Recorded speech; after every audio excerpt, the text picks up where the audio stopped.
Hola, hola y bienvenida a Flexibilidad desde otra perspectiva. Mi nombre es Blanca, conocida por Covin.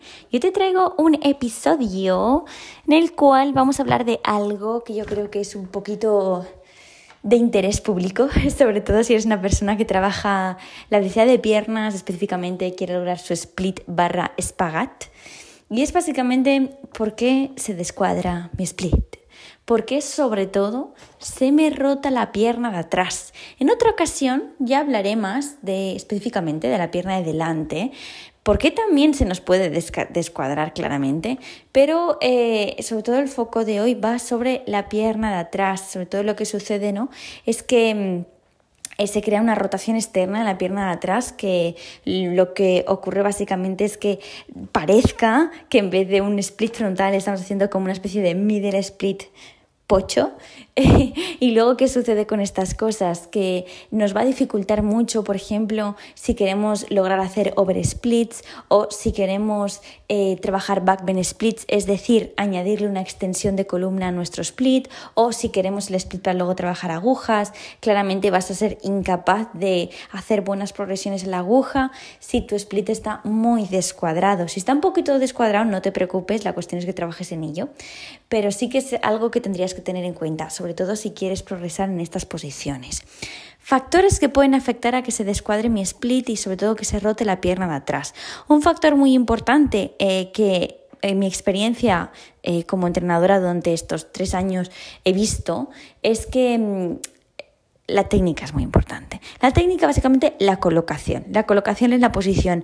Suele pasar que muchas personas tienen muchísimo peso en la pierna de delante, no utilizan bloques, por ejemplo, las manos están muy por delante, entonces toda la tensión, para empezar, está en los isquiotibiales y la pierna de atrás está absolutamente dormida. No somos capaces ni siquiera de activar nuestros glúteos para tener un poquito de extensión de cadera. Entonces, el tema de la técnica es algo que sí o sí te lo tendrías que mirar si eres una persona que se nota estancada con el split, y si tienes una buena técnica y aún así se te descuadra la pierna de atrás, sigue escuchando. Otros factores que pueden pasar, claramente, falta de flexibilidad en los flexores de cadera, es decir, esa musculatura que tiene que estirarse cuando hacemos extensión de cadera, que son los antagonistas a glúteos isquiotibiales. ¿Cuáles? Pues los flexores de cadera. Muy importante no solamente trabajar psoas ilíaco, también deberíamos trabajar, por ejemplo, cuádriceps, los 3 bastos del cuádriceps, tanto el interior como el exterior y el recto anterior. Luego también tendríamos que intentar trabajar un poquito esos aductores que están muy cerquita de la zona proximal de la cadera, por ejemplo, pectíneo. También no estaría de más trabajar tensor fascial lata, sartorio, es decir, trabajar los flexores de cadera en su totalidad. Si los trabajas en su totalidad y se sigue abriendo, continúa escuchando. Claramente, es básicamente, aparte de buscar progresiones, regresiones y tal, el factor al que quería llegar era el tema de la rotación interna de cadera. Es muy importante trabajar la rotación interna de cadera, sobre todo para que en el split no venza esa rotación externa y se nos descuadre la pierna de atrás. En cuanto a la rotación interna, la verdad es que he disfrutado mucho investigando para grabar este podcast. Ya sabéis que a mí me gusta hablar con propiedad, no hablar por hablar. Y he estado viendo algunos estudios y artículos sobre el tema y he visto que algunas conclusiones de algunos estudios eran que personas con lesiones inguinales, como por ejemplo puede ser la pubalgia, que es una molestia en la zona del pubis, pero muchas veces en la zona de las ingles, disminuyen el rango de movimiento de la rotación externa a la rotación interna. Y es algo curioso que se ha visto que la mayor reducción de ese rango de movimiento es en la pierna no lesionada. ¡Qué curioso! Yo creo que eso es debido a mecanismos de descompensación, ¿no? Como cuando nos lesionamos de una pierna, cargamos más peso en la otra y al final se vuelve más rígida la otra, pues cosas de este estilo, pero me parecía algo curioso. Y también otro tipo de estudios se han hecho con gente corredora, sobre todo con personas que han tenido síndromes de cintilla, el síndrome del corredor, inflamación y molestia en la cintilla iliotibial, que es básicamente esa zona al exterior de nuestra rodilla, pero que realmente la tensión viene desde el tensor de la fascia lata, un flexor de cadera. Pues se ha visto que disminuye casi 4 grados la rotación interna al correr. con un síndrome de cintilla iliotibial. ¡Qué pasada, eh! O sea que para mí el tema de la rotación interna me parece interesante. Bueno, espero que te lo parezca después de este podcast. Y estos son algunos datos de los estudios. Entonces, vamos a estar repasando un poquito los factores importantes, factores limitantes que pueden ocasionar que se disminuya nuestra rotación interna o incluso que nazcamos con menos rotación interna. Entonces, hay varios factores que pueden ocasionar variaciones en la rotación interna, y algo que me parece muy curioso, porque vamos a hablar de la musculatura, no en el primer factor, pero sí que hablaremos de ella más adelante, es que hay distinta musculatura que en principio son rotadores internos que en función del grado de flexión de cadera se convierten en rotadores externos.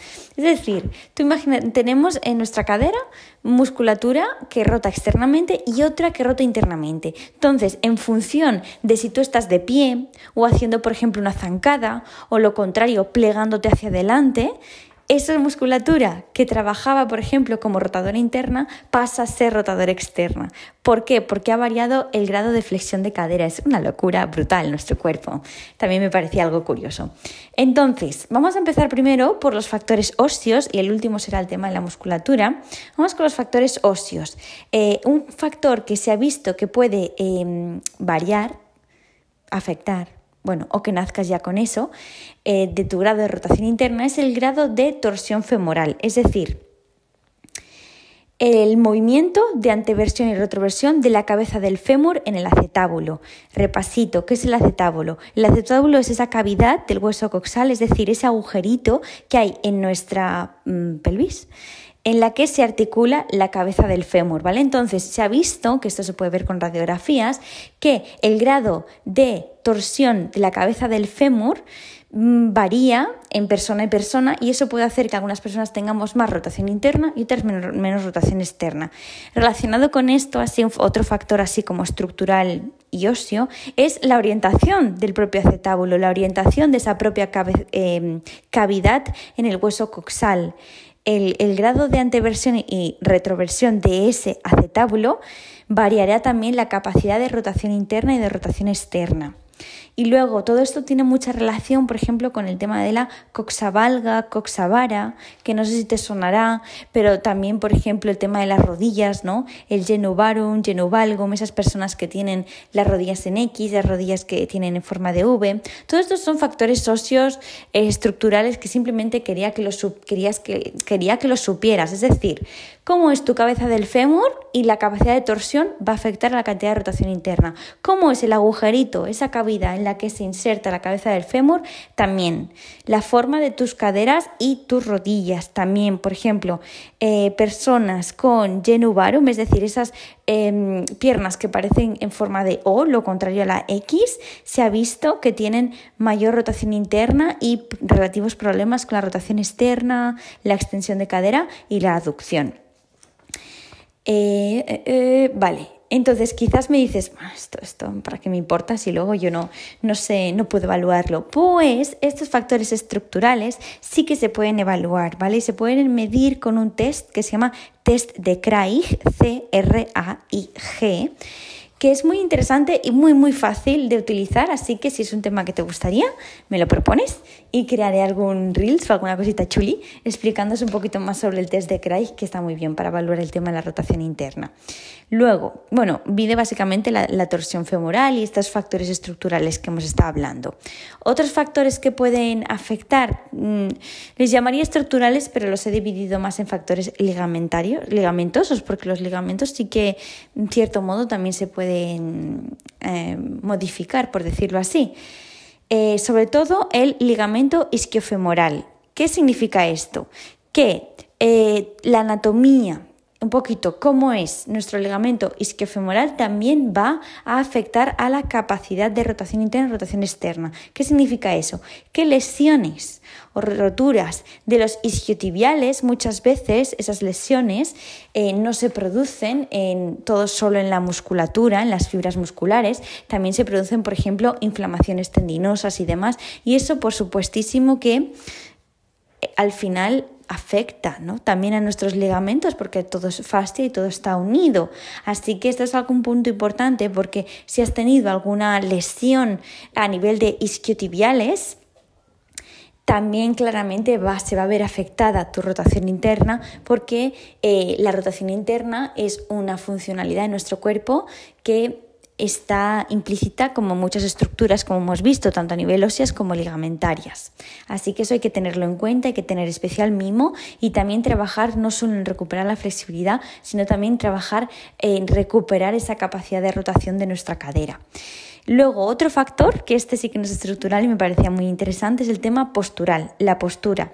Ha habido distintos estudios y, por ejemplo, uno de los estudios comentaba que la inclinación de la pelvis, es decir, que estemos en retroversión o anteversión en nuestro día a día, que tengamos esa tendencia, e incluso la extensión lumbar, es decir, tener hiperlordosis lumbar o ser una persona que enseguida se le olvida mantener una buena postura y tiende a esa hiperlordosis lumbar porque le falta activación y fuerza en el core, o porque tiene, por ejemplo, mucha tensión en psoas y eso produce una anteversión pélvica, pues se ha visto que estas personas con exceso de anteversión pélvica e incluso excesiva extensión lumbar tienen un menor rango de rotación interna en la cadera, simplemente por acostumbrar a su cuerpo a estar en esa mala postura.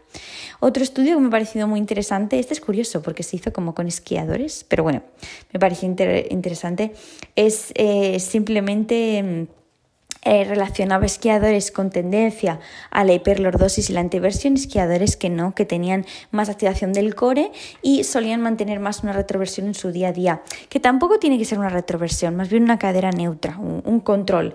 Pues esas personas con cadera neutra y con buena capacidad de hacer retroversión en su día a día tenían una mejor rotación interna de cadera. Luego, relacionado con esto de la postura, otro factor que no es estructural ni óseo ni naces con esto, sino que es adquirido, el tema del deporte, la disciplina que tú practiques. Este estudio se hizo con futbolistas y se ha visto que los futbolistas tienen un buen rango de rotación interna y de abducción, pero tienen un rango excesivamente bajo de rotación externa y aducción, cosa que les suele llevar, por ejemplo, a lesiones del ligamento cruzado anterior. ¿Ves? ¿Has visto cuántas cosas estás aprendiendo en este episodio? Espero que te guste. Así que el tema de las disciplinas que tú suelas trabajar, por supuesto, va a afectar. Te voy a poner mi caso personal. Yo vengo del mundo de la danza, forzando constantemente rotación externa.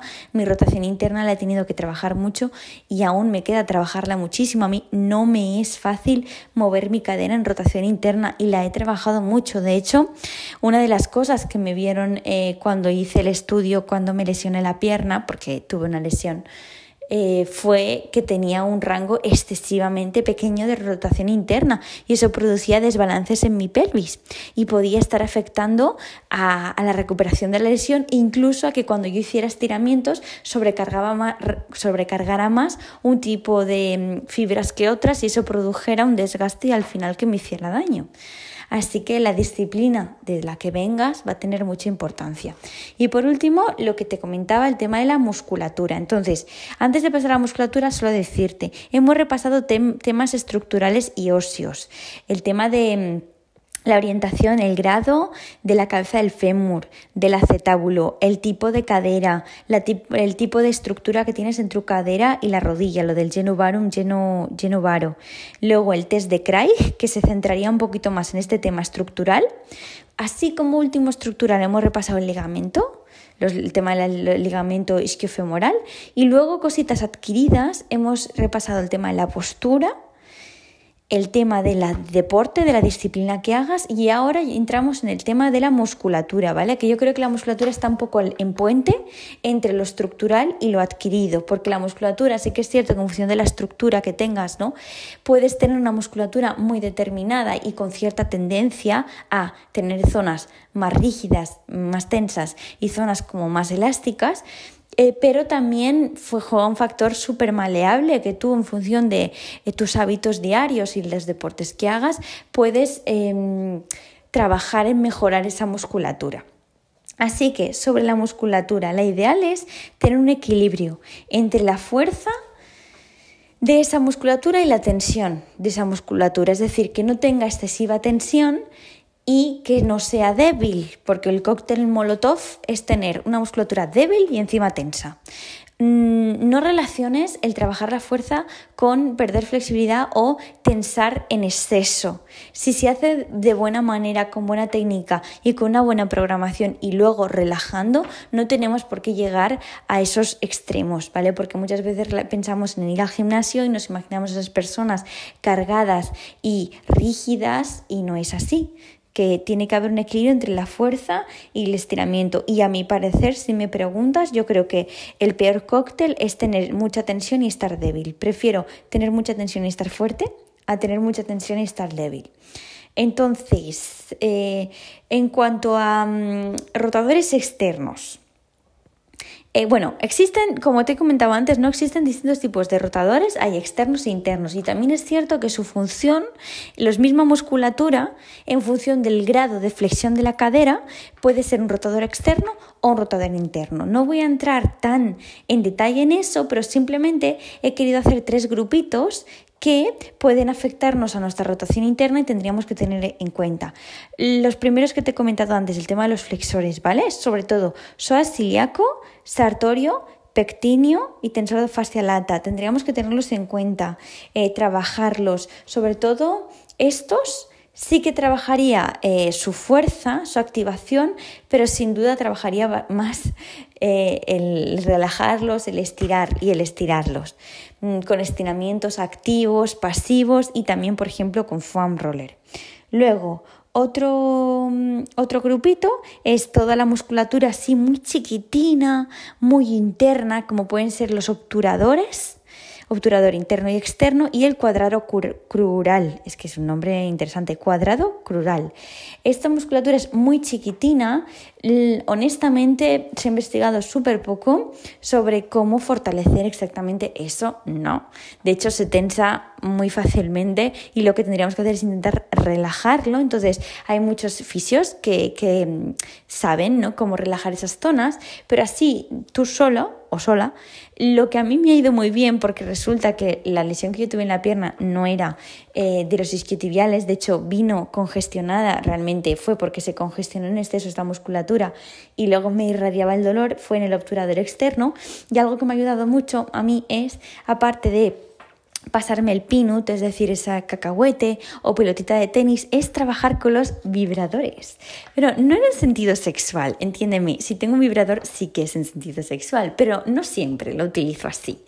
Y bueno, yo soy muy honesta, ¿no? Porque en esta comunidad mente abierta no, creo que os puede ayudar también, y además esto me lo recomendó una fisio, utilizar también los vibradores en zonas difíciles de masajear te puede ayudar mucho a relajarlas, y el obturador externo es una de estas zonas, es una zona como súper metida hacia los genitales, justo en la inserción más o menos del isquión, y a veces es muy difícil masajearte ahí. En cambio, si tú simplemente te dejas un rato algo que esté vibrando suave, no vas a notar cómo te relaja esa zona. Y luego, de hecho, yo lo he experimentado, relajar bien la zona, y luego, por ejemplo, un split sale muchísimo más fácil porque solemos acumular mucha tensión en esas zonas.